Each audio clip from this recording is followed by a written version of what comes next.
आज हम बात करेंगे एक बहुत ही प्रेस्टिजियस एग्जाम की जो है आपका IJSO 2024। तो आज 1 जनवरी है। हैप्पी न्यू ईयर सभी स्टूडेंट्स को। एंड आज हम डिस्कस करेंगे कि आपका IJSO जो इस साल कंडक्ट होगा, है ना, मतलब ईयर एंड के आसपास ही कंडक्ट होता है, last quarter of the year में। तो उस एग्जाम की प्रिपरेशन कैसे करनी है, हो सकता है 9th में, हो सकता है 10th में, हो सकता है 8th में, सबके लिए रिलेवेंट है। लाइक सब्सक्राइब कर दीजिएगा अगर नए हो चैनल पर। यहाँ पे ओलंपियाड होता है, ये प्रॉपर बात होती है अर्ली जेई वगैरह की। तो IJSO एग्जाम की मैं मानता हूँ कि प्रिपरेशन की 3 लेयर्स हैं, ठीक है। तो सबसे पहली जो लेयर है वो रहती है आपका 9th प्लस 10th आपने बहुत ही अच्छे से कवर कर लिया, ठीक है। जिसमें क्या क्या आ गया, जिसमें आपकी 9th 10th की NCERT या आपके बोर्ड की बुक आ गई और कुछ रिफ्रेशर्स आ गई, जैसे अपनी आर डी शर्मा था, मैथ्स की होती है, वो आप नहीं कंसिडर करें। जैसे ये प्रदीप की नहीं आती है बुक्स वगैरह, वो आप सॉल्व कर सकते हैं, ठीक है। ये लेयर 1 है अपनी।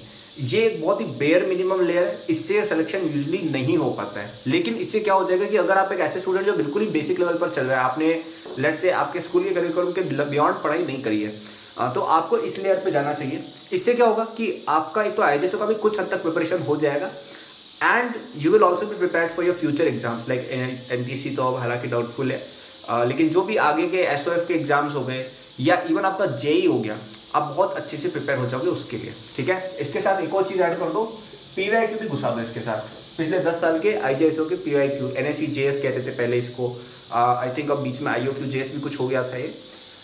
तो ये तीनों चीजें अगर आप कर लेंगे तो आपका थोड़ा बहुत चांस बन जाता है कि आप शायद सेलेक्ट हो जाओ। जैसे मेरा एक फ्रेंड था जो सेकंड लेवल भी इसने क्लियर कर लिया था, वो OCSC कैंप तक आ गया था purely on the basis of 9th 10th plus PYQ plus his coaching modules of 9th 10th, ठीक है।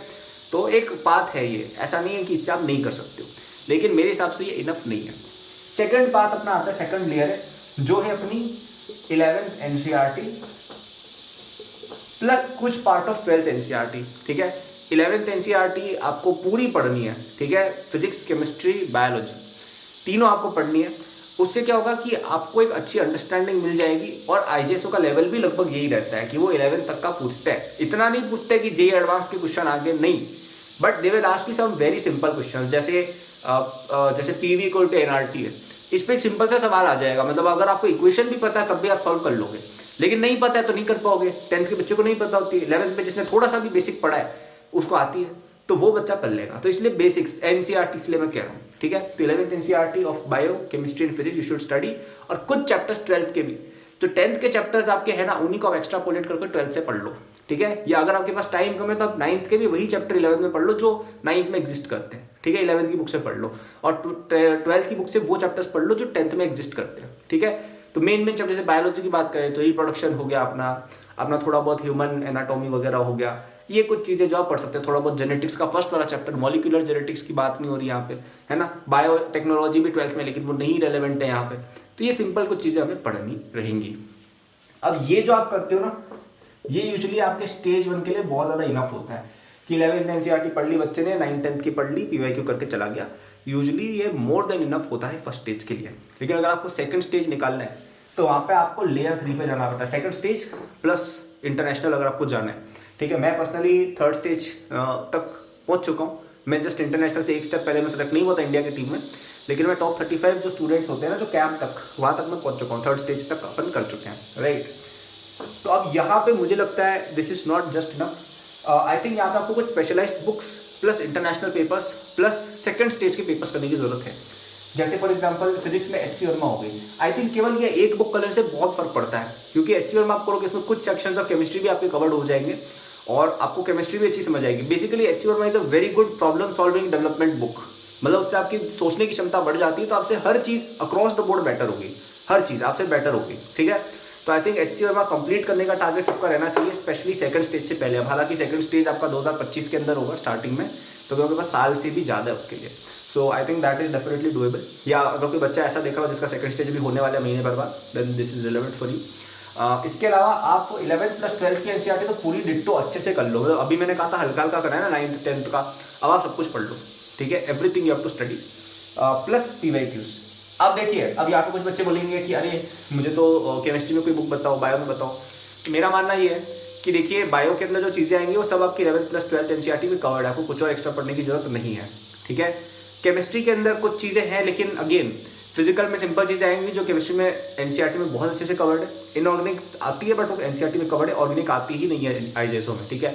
इनफैक्ट ऑर्गेनिक के जो सर है ना, उनसे मैंने बात की हुई है, जो एचबीसीएसई में मौजूद थे उस समय, उन्होंने कहा था ऑर्गेनिक तो हम पूछते ही नहीं, सिलेबस में ही नहीं है, तो आप ऑर्गेनिक पढ़ो ही मत, ठीक है।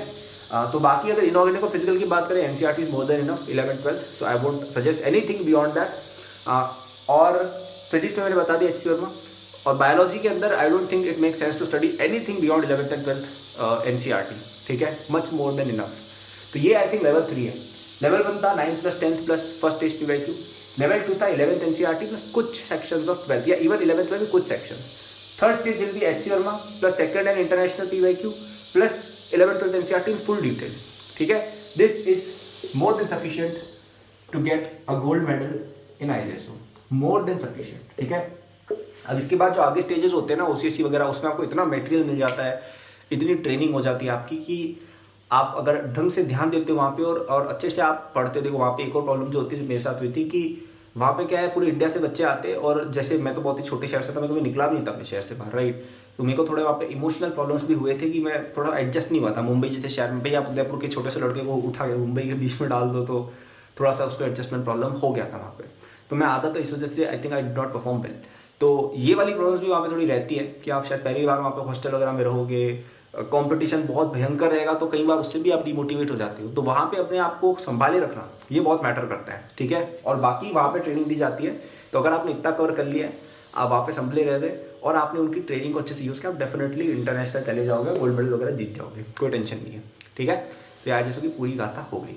आपको एक और बेटर रिसोर्स चाहिए जो आपके इन दोनों स्टेजेस को बाईपास कर जाए, तो मेरा आईजेएसओ का एक कोर्स चलता है जो आपको बहुत ही कम रेट पर available, it's available at 50% discount, ठीक है। आई थिंक शायद 5000 के आसपास, 4-5,000 का अवेलेबल है वो भी।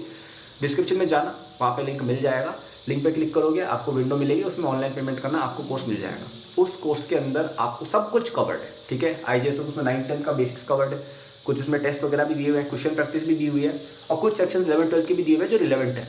तो उसमें यहाँ तक का जो मैं कह रहा हूँ ना, उसमें बहुत अच्छे से कवर हो जाएगा। इसके बाद का तो देखो खुद करना होता है, एचसी वर्मा वगैरह तो खुद ही करनी होती है, कोई कोचिंग नहीं करेगी आपको एचसी वर्मा, मतलब 9th-10th में कोई नहीं करेगा, राइट। तो थर्ड स्टेज तो आपको खुद ही करना है ये, लेकिन ये दोनों चीजें उस कोर्स में बहुत अच्छे से कवर्ड है। तो आप एक तो खुद का टाइम वगैरह लगाओगे, इससे काफी अच्छा आपको कोर्स लेके कर लो। इंडिया में और कोई आईजेएसओ का कोर्स नहीं है जो आईजेएसओ क्लियर किए हुए बंदे ने बेचा हो, किसी का नहीं है, कोई नहीं दे रहा है, ठीक है। तो I have the experience needed to go to that level, I have done it and I am here to help you do it. तो अगर आप इंटरेस्टेड हैं, डिस्क्रिप्शन में जाके ले सकते हैं।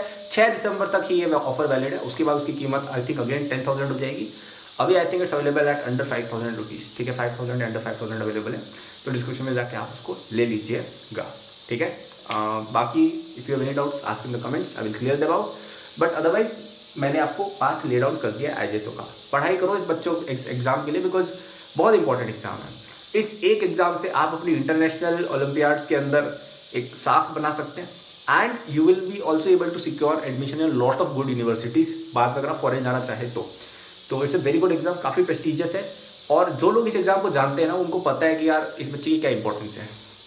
ऑलमोस्ट एवरीवन जो मेरे ओसीएससी बैच में था ना, थर्ड स्टेज के बैच में, सब के सब आज बहुत भयंकर कर रहे हैं अपने करियर में। कोई एम्स में गया, कोई आईआईटी बॉम्बे गया, कोई एमआईटी गया, किसी ने क्या कर लिया, किसी ने क्या कर लिया। तो सब लोग बहुत अच्छा कर रहे हैं, एंड आप भी करोगे, ठीक है। तो पढ़ो अच्छे से, हेल्प चाहिए तो IJSO course is available at just ₹5,000 till आपकी 6 दिसंबर, डिस्क्रिप्शन लिंक दिया। Thank you for watching, good luck. Like subscribe कर देना if you want more such videos.